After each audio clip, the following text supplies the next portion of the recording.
കുട്ടികളായി മക്ക് നോക്കൂല എന്താ അപ്പം ഞാൻ കാട്ടുന്ന ഗതിയും വിധിയും കെട്ടപ്പോണതിട്ടാണ്. മുനിക, നിങ്ങൾക്ക് സ്വന്തമായിട്ട് ഒരു യൂട്യൂബ് ചാനൽ ഇല്ല, അല്ലെങ്കിൽ ഓൺലൈൻ പ്ലാറ്റ്ഫോമുകളിൽ വൈഡായിട്ട് പോകുന്ന ഫേസ്ബുക്കോ യൂട്യൂബോ ഇൻസ്റ്റാഗ്രാമോ അങ്ങനത്തതിലൊന്നും നിങ്ങൾ ആക്റ്റീവ് അല്ല. ആകെയുള്ളത് നിങ്ങളുടെ കയ്യിൽ ഒരു വാട്സാപ്പാണ്. ഈ വാട്സാപ്പിലൂടെയാണ് നിങ്ങളുടെ വോയിസ് പുറത്തേക്ക് വരുന്നത്. അത് മറ്റുള്ള ആളുകൾ ഇമിറ്റേറ്റ് ചെയ്ത് അത് വൈറലാക്കി മാറ്റുന്നത്. എങ്ങനെയാണ് ഇതിന്റെ തുടക്കം?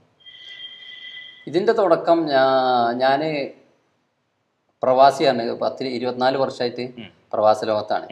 അപ്പോൾ അവിടുന്ന് നമ്മളിങ്ങനെ ഓരോ സംസാരങ്ങൾ നമ്മൾ വാട്സപ്പിലൂടെ ചാറ്റ് ചെയ്തുകൊണ്ടിരിക്കുമ്പോൾ, അല്ലെങ്കിൽ സ്കൂൾ ഗ്രൂപ്പ് ഉണ്ട്, അപ്പോൾ അതിന് ചാറ്റ് ചെയ്തുകൊണ്ടിരിക്കുമ്പോൾ അതിലെന്തെങ്കിലും ഒരു കാര്യങ്ങൾ വരുമ്പോൾ അതിന് മറുപടിയായിട്ട് ഒരു തമാശ രൂപത്തിൽ വളരെ, അതായത് ആദ്യമായിട്ട് ഞാൻ അത് തയ്യാറാക്കിയതെന്നല്ല, അത് മനസ്സിൽ വരുന്നത് അങ്ങനെ പറയുന്നതാണ്. അത് പല പല തരത്തിൽ പറയൂലേ, പ്രായമായ.